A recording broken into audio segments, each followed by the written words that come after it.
Malam Satu Suro di Alaspati. Aku Riko, seorang pemuda dari Yogyakarta. Tahun 2016, aku mengalami sesuatu yang takkan pernah kulupakan sepanjang hidupku. Kejadiannya saat malam Satu Suro malam yang dikenal angker dan penuh pantangan di tanah Jawa. Aku dulu tidak percaya hal-hal begituan. Buatku semua hanya mitos, tapi malam itu mengubah segalanya. Saat itu aku dan 3 teman kampus Yuda, Fikri dan Tegar nekat melakukan perjalanan ke Alaspati, sebuah hutan di perbatasan Gunung Kidul dan Wonogiri yang katanya penuh misteri. Konon banyak orang hilang tanpa jejak di sana, tapi justru karena itulah kami tertarik. Kami pikir ini momen sempurna untuk membuktikan bahwa semua mitos tentang malam Satu Suro hanyalah cerita kosong. Kami berangkat sore, menjelang maghrib. Warga desa terakhir yang kami lewati memandangi kami dengan tatapan aneh. Seorang bapak tua bahkan sempat memanggil kami dan berkata, "Nak, jangan masuk ke Alaspati malam ini. Malam Suro bukan malam biasa." Tapi Yuda malah tertawa dan menjawab, "Justru itu Pak, kami mau lihat apa benar hantu-hantuan itu ada." Kami masuk ke hutan saat azan Isya berkumandang dari kejauhan. Saat itu udara terasa lebih dingin dari biasanya. Kabut tipis mulai turun, padahal ini masih awal malam.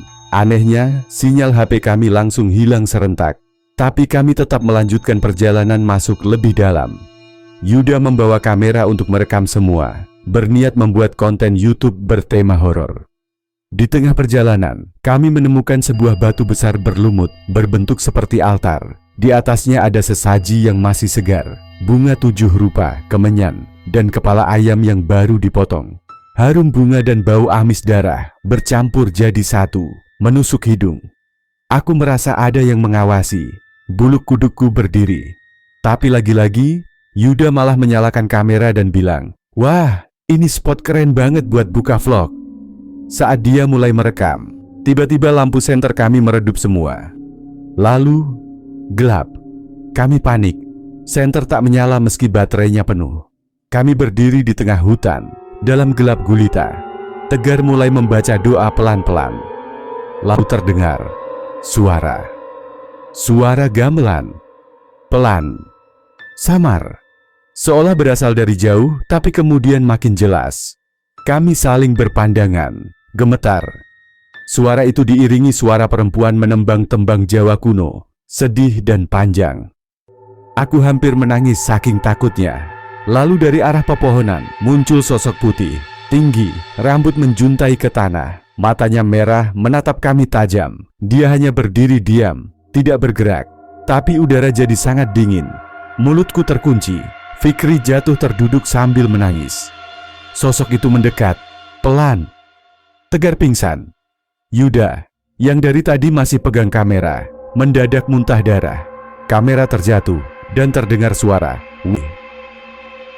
Sudah terbuka, kau sudah ikut, tak bisa pulang."